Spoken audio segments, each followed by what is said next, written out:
So hello everyone, I welcome you all to Study Buddy channel. तो जैसा कि आपको पता है कि हम अलीगढ़ मुस्लिम यूनिवर्सिटी, जामिया और सेंट्रल यूनिवर्सिटी को लेकर ज़्यादातर बात करते हैं, बट आज का वीडियो कुछ खास है क्योंकि आज का वीडियो है बीपीएससी में स्कैम किस तरीके से हुआ है।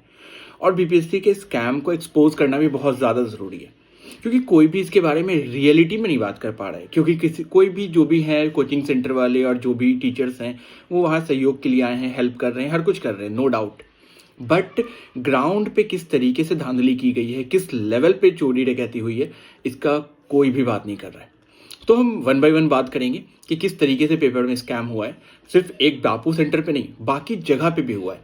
तो मैं किसी और सेंटर का तो एग्जाम्पल नहीं दूंगा कि कहाँ ऐसा हुआ है और क्या नहीं हुआ है, मैं अपने सेंटर की बात करता हूँ।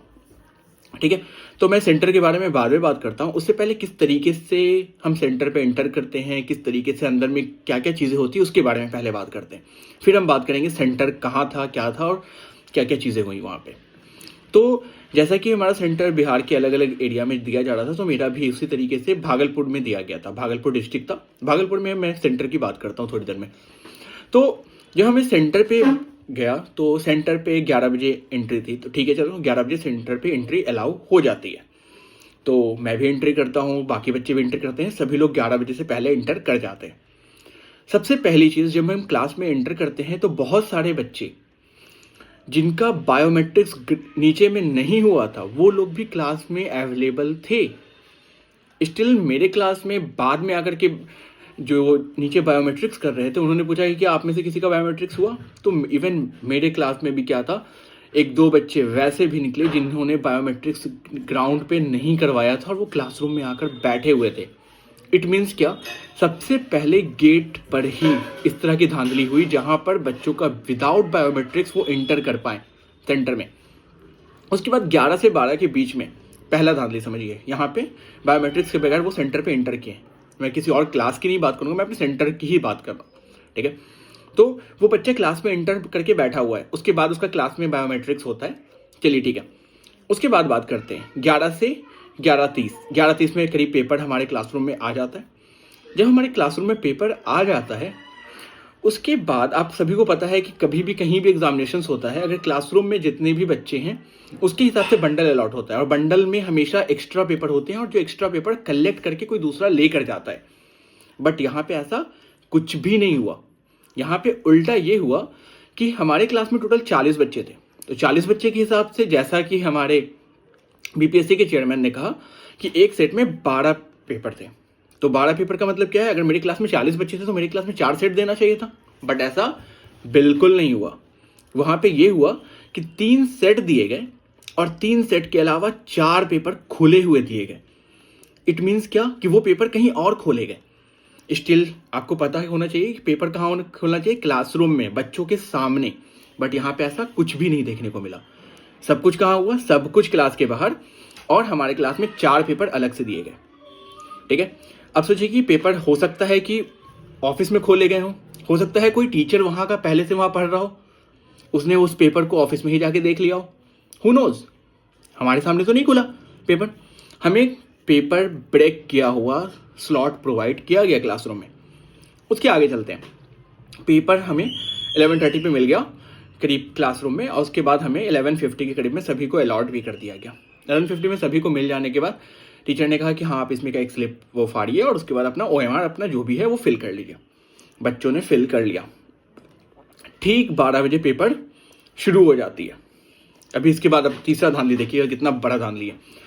तो जैसे ही पेपर खुला, पेपर खुलने के बाद आप सभी को पता है कि पेपर का लेवल क्या था, मतलब घटिया से भी घटिया कह सकते हैं इसको। जैसे कहते हैं ना कि कोई 10 किलोमीटर दौड़ने वाला है, उसको कहो कि 4 किलोमीटर दौड़ जाओ यार, 4 किलोमीटर में तुम पास कर जाओगे। तो कुछ वैसा ही कि ग्रुप, जैसे कहते हैं ना ग्रुप डी के एग्जामिनेशंस के लिए, वैसा पेपर, मतलब बच्चा क्वेश्चन देखे और टिक मारे, ऐसा क्वेश्चंस दिया गया। आप सभी ने देखा भी है और आप सभी को पता भी है कि किस तरीके से पेपर हुए। अब जब ये सारी चीजें वहां पर हो रही थी, 1 घंटे में मैंने भी 120 क्वेश्चंस मार के आगे बढ़ता मैं चला गया। उसके बाद पेपर वैसे ही चला, 2 घंटे तक पेपर हो गए।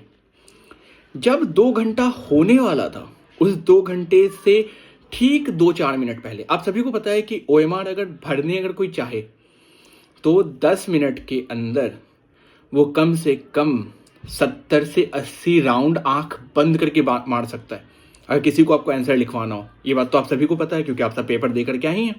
क्योंकि एकदम छोटा छोटा सा गोल था, आप 1 घंटे के अंदर 70-80 आप ऐसे ही राउंड मार दोगे अगर आपको कोई आंसर लिखवा दे। अब बात आते हैं यहाँ पे धांधली कैसे हुई।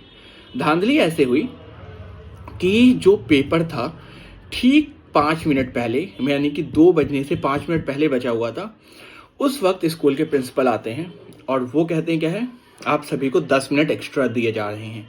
क्योंकि दूसरे सेक्शन में, समझिए दूसरे सेक्शन में, मुझे नहीं पता कौन सा सेक्शन था, क्या था नहीं था, मतलब किसी दूसरे रूम में, जैसे कि मेरा रूम नंबर 6 था, किसी रूम में ऐसी बात हो सकती है। तो अगर किसी रूम में अगर 10 मिनट पेपर लेट हुआ है तो सिर्फ उस सेक्शन वाले को मिलना चाहिए ना 10 मिनट। उन्होंने क्या कहा कि आप सभी को 10 मिनट एक्स्ट्रा दिए जाते हैं। इसका मतलब क्या हुआ, आपने पूरे सेंटर पे 10 मिनट सभी बच्चों को एक्स्ट्रा दिए। इट मीन्स डैट कि आपने पेपर में धांधली करवाई, क्योंकि 10 मिनट में पेपर फिल किए जा सकते हैं, आप सभी को पता है इस बारे में। तो क्या हुआ, यहाँ पे पेपर यहाँ पे फिल करवाया गया, 2 घंटे 10 मिनट दिए गए। अब आप समझिए क्यों 10 मिनट एक्स्ट्रा दिए गए, बाकी सेंटर पे और 10 मिनट पहले ले लिए गए। अगर इस तरीके से देखा जाए तो 20 मिनट का फर्क पड़ता है, और अगर 20 मिनट का फर्क बनता है तो ये कितना बड़ा स्कैम है कि 20 मिनट में कोई चाहे तो 120 का 120 मार के वो सिलेक्ट हो सकता है, अगर बेसिक बात समझे तो अगर कोई बच्चा उस 10 मिनट में अगर 50 क्वेश्चन भी मार रहा है या कोई उसको लिखवा रहा है, वी डोंट नो क्या हुआ क्या नहीं हुआ, तो क्या ये स्कैम है या नहीं है, क्या ये करप्शन हुआ है या नहीं हुआ है। पॉइंट ये बनता है कि आखिर उस जगह पे ऐसा कैसे हुआ। और उसके बाद बीपीएससी के चेयरमैन और इस सब आगे कह रहे हैं, मनु सर कह रहे हैं कि नहीं ऐसा कुछ भी नहीं है, कुछ भी ऐसा नहीं हुआ है, कहीं से कोई ऐसी खबर नहीं आ रही है, कुछ नहीं हो रहा है, सिर्फ बापू सभागार में ऐसा हुआ था और बाकी सभी जगह बहुत ही शांतिपूर्ण एग्जाम हुआ। बट ऐसा बिल्कुल नहीं है। अब बात करते हैं अपने सेंटर की। जैसा कि मैंने आपको स्टार्टिंग में कहा था, तो हमारा सेंटर भागलपुर में पड़ा था। भागलपुर में भी कहा, सबौर, भागलपुर के जस्ट बाद वाला डिस्ट्रिक्ट, मतलब कि स्टेशन जो था, ठीक है, उस डिस्ट्रिक्ट में उसका अगला स्टेशन, और सबौर का इंटर हाई स्कूल जैसे स्टेशन के पास में ही था वहां। अब मैं ये कहना चाहता हूं कि आप उस जगह का, उस सेंटर का सीसीटीवी फुटेज निकलवा लीजिए, और मैं क्लेम के साथ कह सकता हूं कि पेपर में अगर स्कैम नहीं हुआ है तो ये क्या हुआ है, क्यों 10 मिनट एक्स्ट्रा दिए गए, क्यों बाकी बच्चों के साथ गलत हो रहा है। स्टिल मैं सिलेक्टेड हूं नहीं हूं जो भी है, ठीक है, मैटर ये नहीं करता कि हाँ चलो ठीक है मैं सिलेक्टेड हो गया। मैटर ये करता है कि जब कभी सारे बच्चों के साथ गलत हुआ है तो यहाँ पे पेपर दोबारा से होना चाहिए, ठीक है। सो बाकी डिटेल्स आप कमेंट में आप मुझसे पूछ सकते हैं अगर आपको कुछ भी डाउट है या कुछ भी ऐसा है। एंड मेरे वीडियो बनाने का मेन मोटिव ये था कि बच्चों को मैं कहीं से सपोर्ट कर सकूं, क्योंकि मैं वहाँ जा नहीं पा रहा हूँ because of some reason, still मैं पटना में रहते हुए भी। तो मैं चाहूँगा कि ये वीडियो ज़्यादा से ज़्यादा लोगों तक आप फॉरवर्ड करें, शेयर करें, सो डैट बाकी बच्चे भी इसके बारे में जान सकें। क्योंकि इस तरह का स्कैम अगर मेरे सेंटर पे हुआ है तो इस तरीके का स्कैम बाकी जगह भी हो सकता है, क्योंकि पेपर भी खुला हुआ आ रहा था। और पेपर अगर आप इस घटिया लेवल का अगर आप पेपर ले रहे हो, इसका मतलब क्या बनता है, इसका मतलब ये बनता है कि आप सिर्फ चाहते हो कि आपके चुने हुए बच्चे जो कि सिर्फ फैक्ट टू फैक्ट रटते हैं वही सिलेक्ट होकर के जाएं, जिसका कोई मतलब नहीं बनता, बेबुनियाद वाली बात है। तो ये पूरी तरीके से बहुत बड़ा स्कैम है। तो that's all for this video, thank you all.